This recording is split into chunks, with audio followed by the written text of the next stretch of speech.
Hi everybody, welcome to this My tutorial. Today we're going to be having a little bit of a look at some materials, and we're going to be looking specifically at the AI standard surface material and some of the attributes around that. Okay, so first thing I'm going to do is I'm going to create a few objects to apply some materials to. So I'm just going to close down this attribute editor and close down this outliner. Okay, and I'm going to create some objects. I'm going to create them from the polygon primitives menu here. So create polygon primitives, and we just got a few extra polygon primitives that we don't have in the standard menu. So I'm just going to create a pipe. Oops, I didn't give that enough thickness, but I can edit that in the attribute editor. So I'll give that a bit more thickness. Whoop, too much.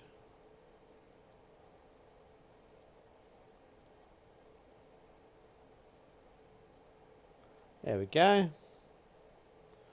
There's one object. I'm going to make 7 objects. So 1, create polygon primitives, create a pyramid,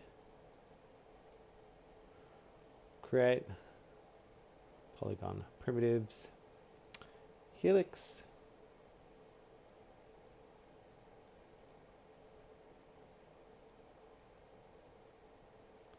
some thickness, there we go, nice.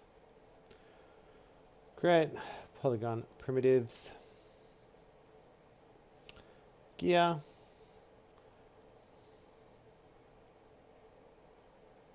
I want to get these to a similar kind of size, so I might scale this one down. Scale this one down. Oops. Go back into object mode.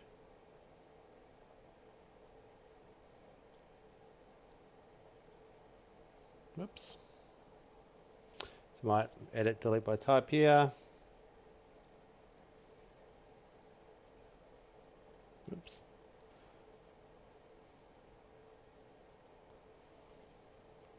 Geez, this one's a bit of a pain actually. There we go. So I just freeze transformations and deleted the history. So we've got 4 objects, and I might just make some standard ones as well.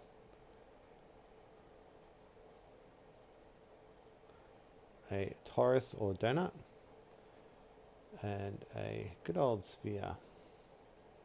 1, 2, 3, 4, 5, 6, and one more for good measure, a nice cylinder. Okay, so we've got 7 objects here that we can see in our scene. Let's hide that attribute editor and hide that toolbar. Box. Okay, so the first thing we're going to have a look at is the standard material. So if I right click on this object, I'm going to choose the polypipe first, and unfortunately this will be cut off by the menu, by the recording size, but if I right click on it, right down the bottom we can click on material attributes, and by default all of these objects have got the same material, which is called Lambert 1. So you can see that here, and I can change the color of this material, and it'll change the material for all the objects because they've all got the same standard material, which is Lambert 1.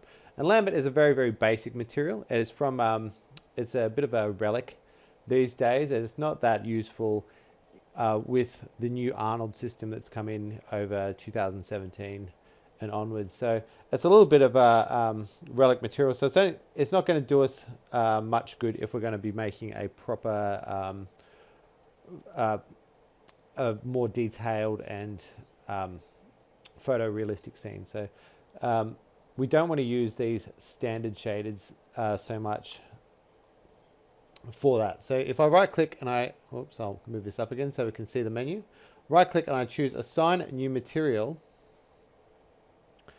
This window will pop up, and it has a whole range of different materials. So we've got Maya menu, and these are the older objects that don't really work in the Arnold renderer. So Lambert works okay, but for example Blinn, Phong E, Anastrophic, there's some attributes that just don't work. So we don't want to use those. We want to go into Arnold here and choose AI standard surface. And this is your standard surface for your Arnold renderer, which is going to be able to take advantage of all of the Arnold effects that we can see, like light bouncing off, diffusion, and the like. So I'm going to click on that.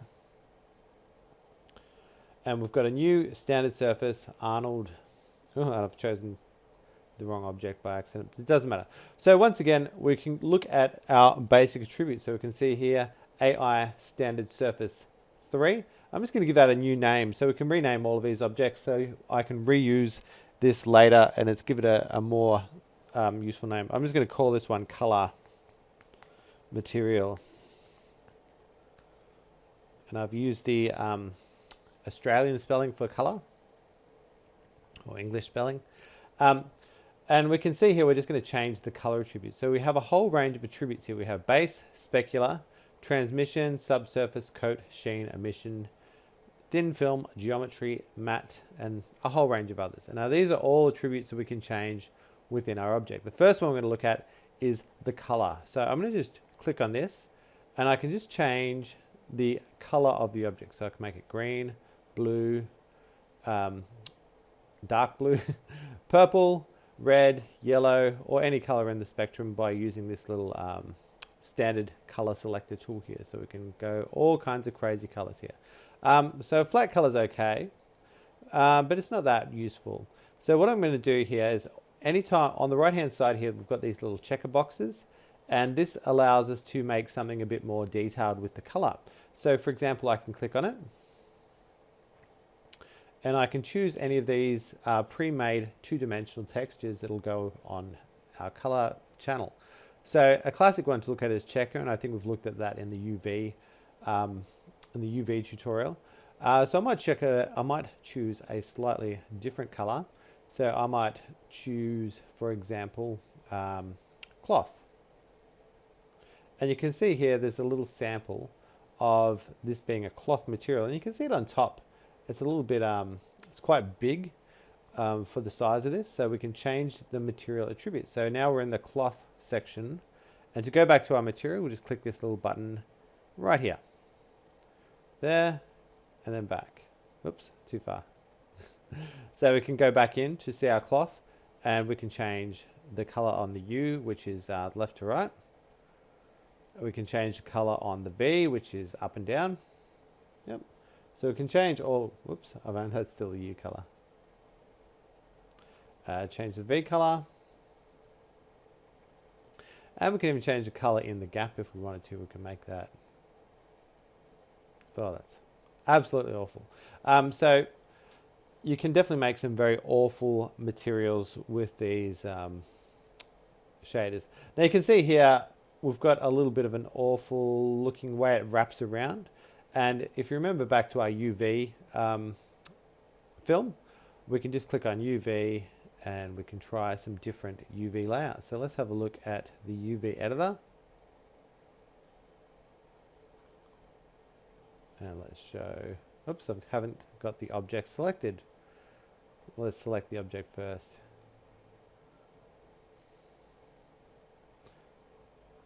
Oh, you can see how that's laid out there, and I can just click on this little button here to show the material, and that's what's happened. It's sort of spread all the way around there.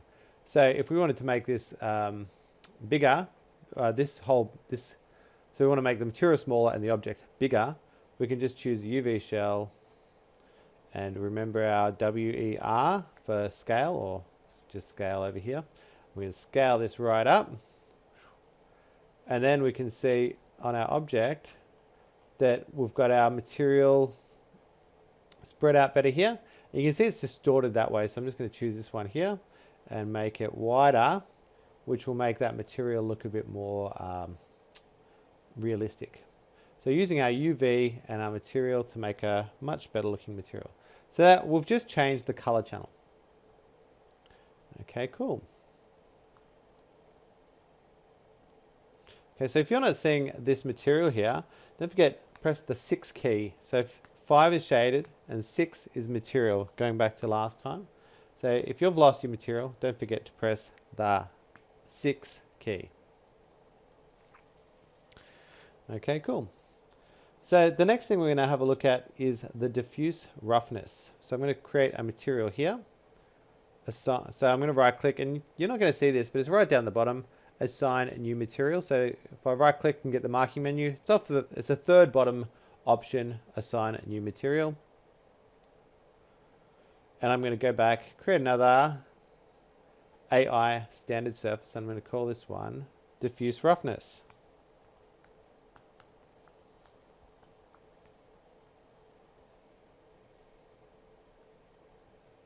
Okay, now we're not really going to see this one so well until we render this, because this is to do with how the light bounces off the surface.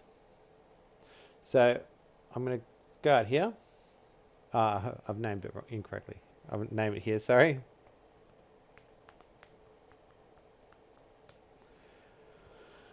So I name that here. I'm going to change the color just so we can see the color on the object. And the diffuse roughness is really the matteness of it gives the material a slight roughness, so the light doesn't look so shiny off it, so the light doesn't bounce off so well. So let's have a little bit of a look at that. I'm going to, if I press render now, I'm not going to see anything. Oops.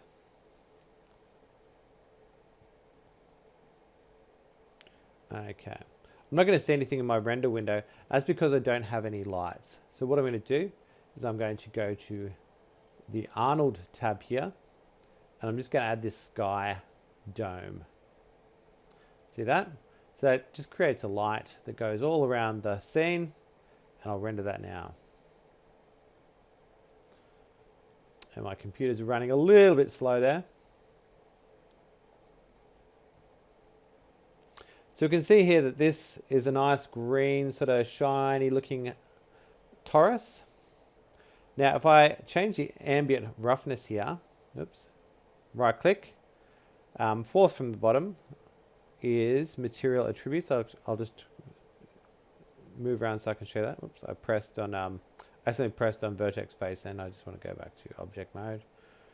And material attributes, and then we go back to our material. And if I change the diffuse roughness, so it's going to make it less specular. It's going to make it less shiny looking. So let's have a look at that. Render that now. Oh, actually, I'll crank that up a bit. Render that now.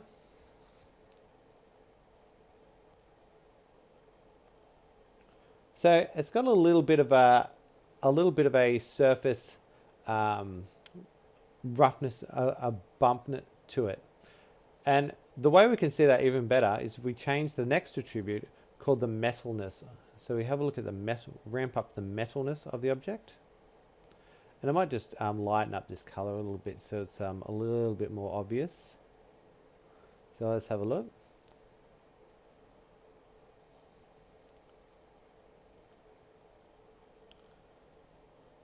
And now when I've ramped up the metalness, can you see it's got this all these reflections? You can see around here a little bit of a reflection of this spring. You can see a reflection of this cylinder, and unfortunately you can't, just the edges of the reflection on the pyramid. So the metalness gives the object a bit more of a metallic look, and the roughness will make that metallicness sort of dull down a bit. So it's a bit like an old pot or pan or something like that. Something that's lost its shine a bit. So I'm going to drop that down. Actually, I'll drop that roughness down. I'll ramp that metalness right up. And let's have another look at that.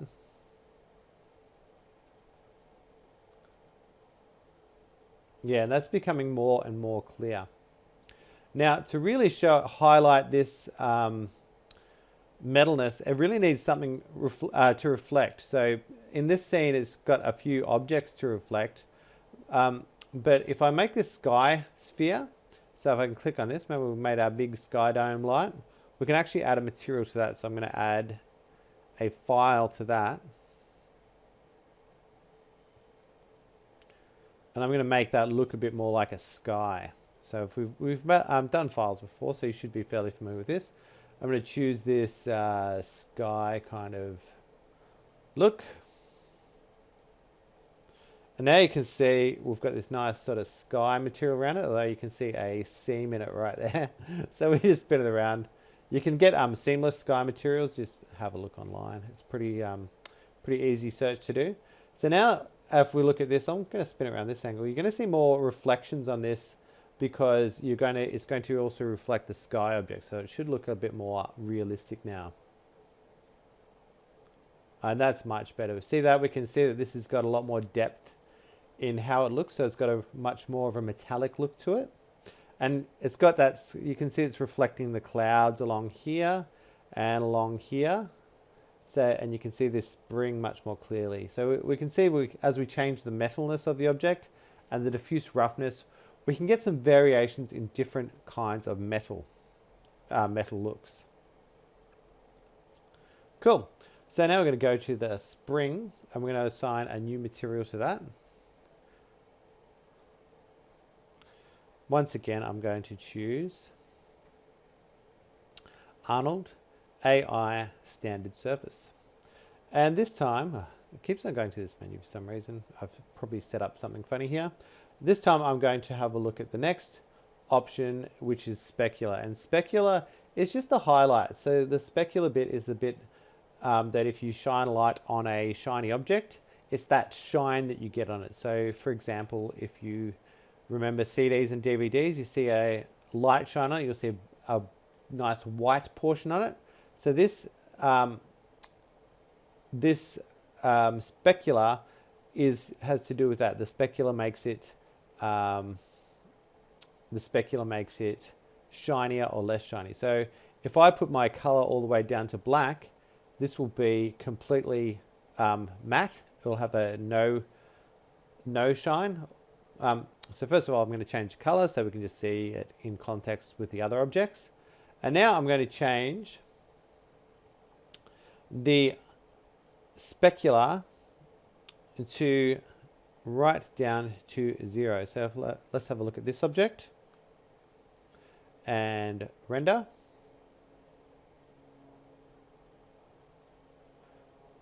So you can see here has no shine whatsoever. And no metalness really too either, because I haven't ramped up the metalness. So let's have a look at the shine on it. So I'm going to ramp up the specular. So I'm going to put that weight up higher, or you can just adjust the color as well. So I'm going to put that right up here. Re-render. Hopefully it doesn't make a liar out of me.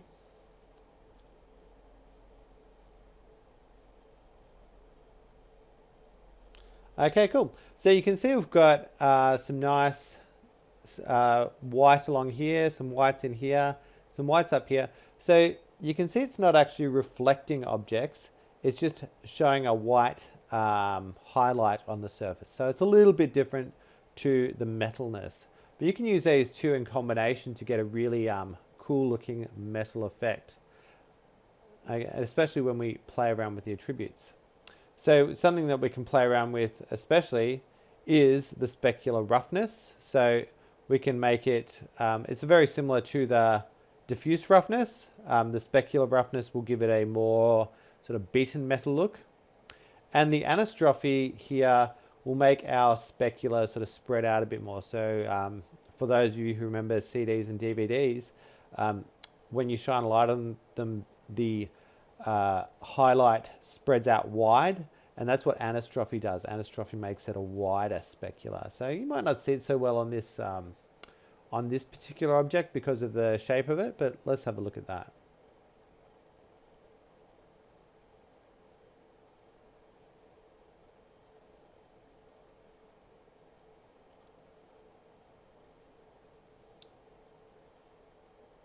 Yeah, I was probably better off showing this on a ball because I've bumped my roughness up. But you can see it's spread out a little bit down here and up here. Let's try and really accentuate that by, I'm going to drop my roughness right down. Bump my anastrophe right up. And I'm going to, yeah, no, it's good, good.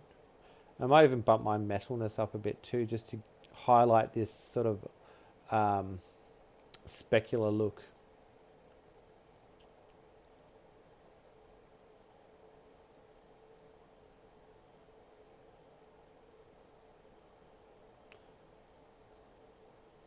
Okay, cool. So you can see this has got like a bit of a prismatic look because of the shape of this spring. So we can probably even adjust our spring to make it rounder, which I might just do right now. So I'm going to click on the spring, go to our attributes, and I might give it more axes this way, more subdivisions along this axis.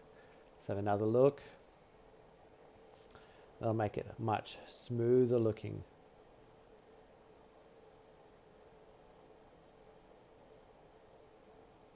You can see this; these highlights are nicely spread out wide. See that? Probably best off showing that on a. Probably best off showing that on a sphere. Once again, I can also change the color of my specular. So I'm going to go right-click, Material Attributes, right down the bottom here. Click on this little button here.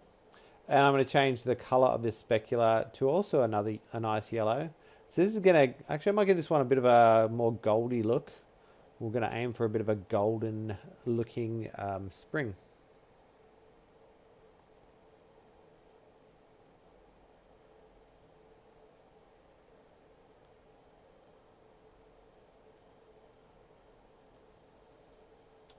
Very nice. Cool. And we're going to notice this effect more in our next video because we're going to be talking about specular. We're going to be looking at some lights next. All right, so our next object, we're going to be looking at transmission. So this is a pretty easy one.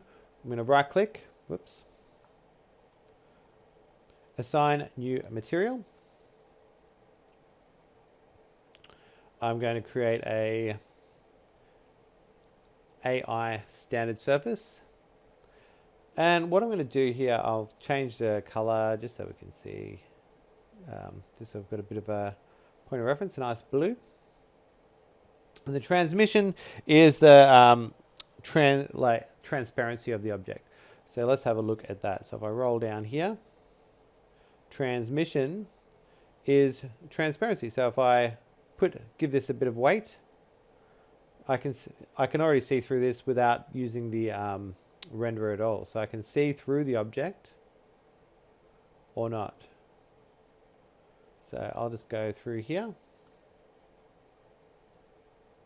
I'm just going to move this object over here so we can sort of see that we can see on the other side of it. So hence its transparency. I'm going to bump its transparency right up and let's have a render of that.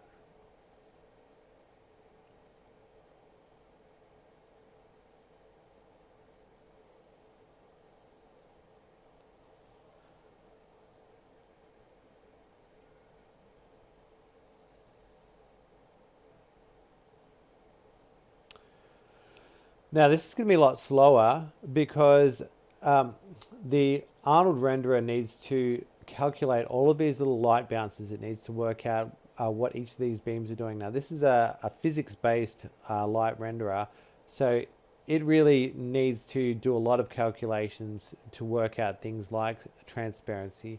And things like reflection and refraction take more processing. So as we add more complexity to the materials, the longer this is going to take. So I'm just going to pause this recording while this renders. And yours might, I should want you to save before you do this because it may crash. Okay, so here you have our render.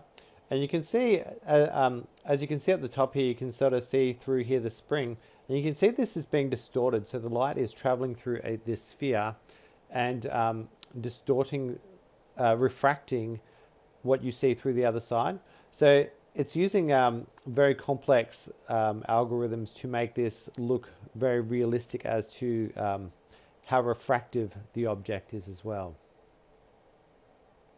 Okay, so you can change a lot of these other options as well.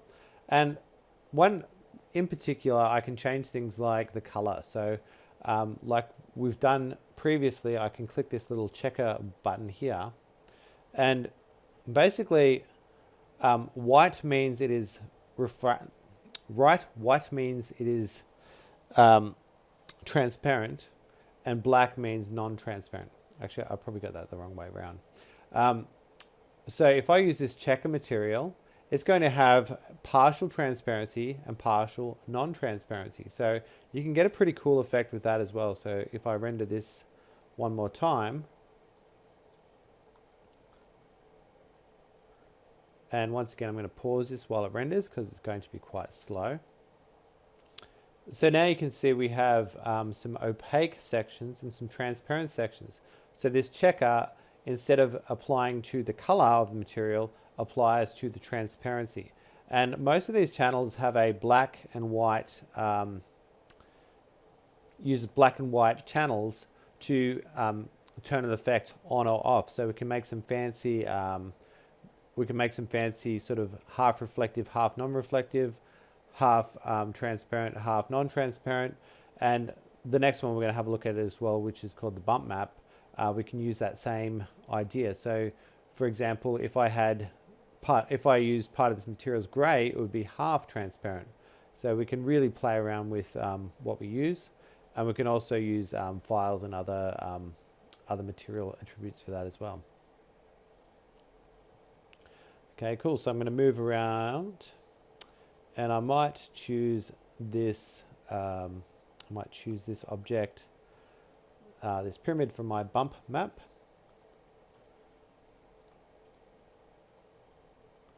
I'm going to assign a new material. Once again, Arnold AI standard surface. I'm going to give it just a flat color so I move back up to the top because it remembers where I was at. So I'm going to use a flat color. So I'm going to make this one a nice, horrible looking. I'm going to go in the green spectrum somewhere. Good. So might move towards the greeny browny kind of spectrum. That's nice. All right, cool. So the roughness here, I'm going to go down to, sorry, not roughness. Geometry is what traditionally is called a bump map. So in previous, you might have used the previous Maya or other Maya materials, and it's got this thing called a bump map. What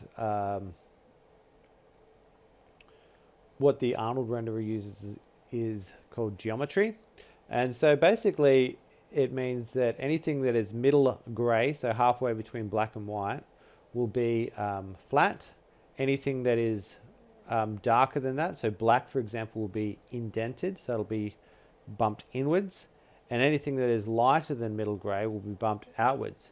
So that will be outwardly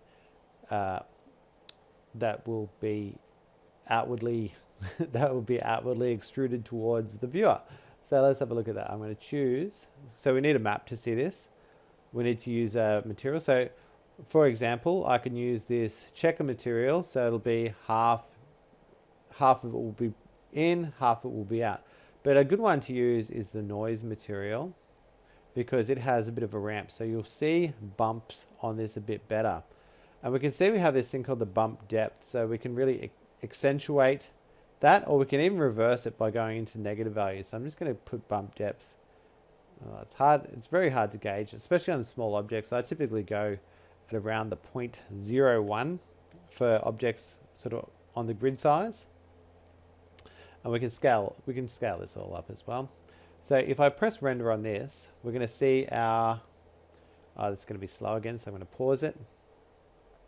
Okay, you can see here it hasn't had a lot of effect. You can see a little bit on the side, and I believe that's because our UV map is out of whack. So we'll have a look at our UV map. And you can see here that we have a very complex, big pattern here to a small object. So what I'm going to do is I'm going to scale this object way up, and you're going to see using the same tools as we did before. Use the scale tool, right click, UV shell. I'm going to select everything. I'm going to scale this way up.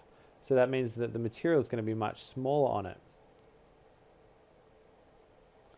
Okay, good. I might even increase the amount of bump again. So I'm going to go to material attributes. So you should know how to do this by now. I'm going to click on the noise one. And it's a little bit of a funny way to get here, but I click on this now, and I'm going to change my bump depth to 0.1 so we can really see that effect a lot better. I'm going to rotate my scene around so I can't see any of those reflective objects. That's going to make my render faster. All right, let's go.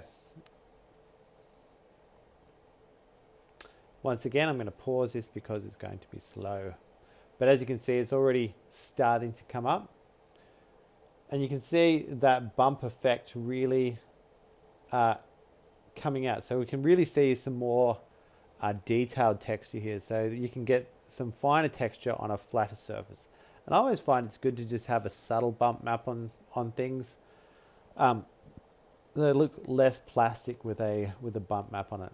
And once again, I can fiddle around with the attributes on that.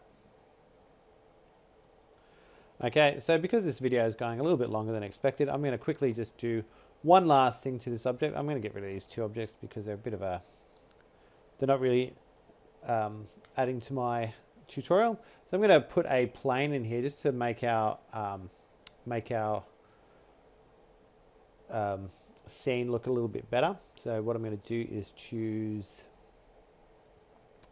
polymodeling plane. I'm just going to drag along here, and I'm going to create a surface object for the base of our scene. I'm just going to put it down below that. I know it wouldn't be like that in real life, and I'll scale that way up. I'm going to create a new material. So right click all the way down. You won't be able to see it now, but it's right down the bottom, just the same place we've been going for each time. Create a new material, and I'm going to choose Arnold and AI standard surface. Click on the little play button there. And for my base, so going back to color, so remember here, color is just the color of the object. I'm going to choose a file, so choose the little checker box, create a little render node, and I'm going to use a material that here, which is just a JPEG, and that is going to be wood texture color. So I've got a nice woody looking color, and you can see that wood looks giant. So I can change that by changing my UV editor. That's that's unusual. So what I'm going to do is just change the size of that.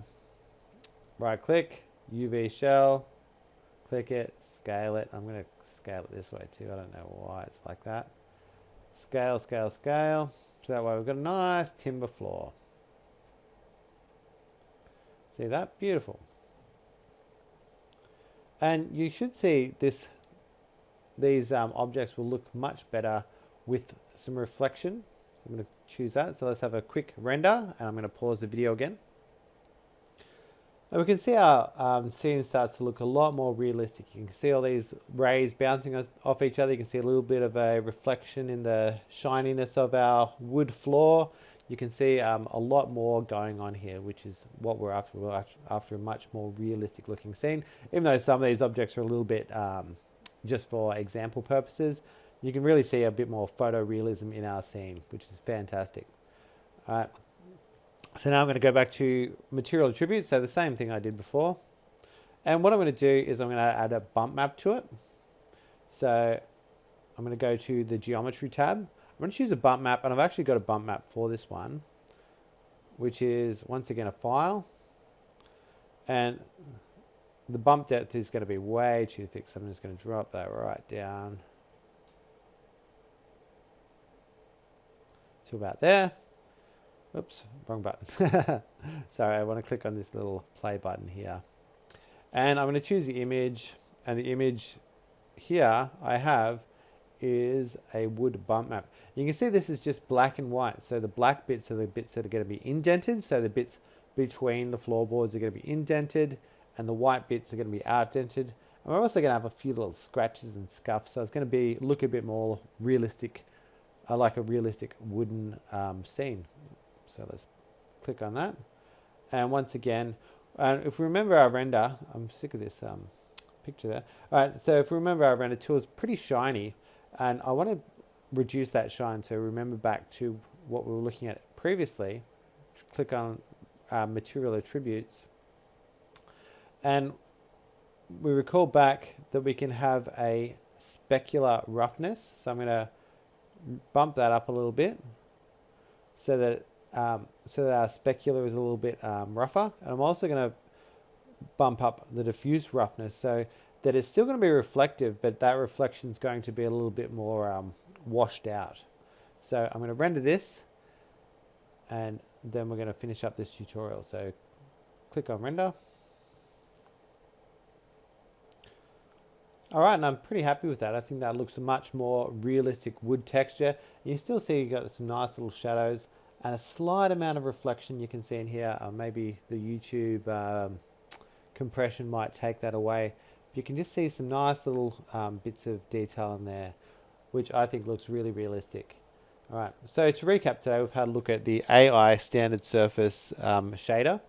And if we remember that, what we can do is go into our material attributes. We can change our material attributes around. We've had a look at the base, which is the color of the object, and we've looked at how you can make it metallic, or you can make it rougher, or you can just change it to a picture or just a flat color. We looked at the specular, which is the shininess of the object. Anastrophe, which is the way that the shine spreads out. Transmission, which is the transparency.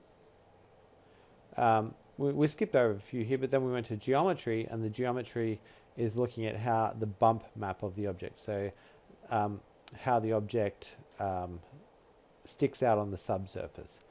Right. So that concludes today's lesson. Thank you very much.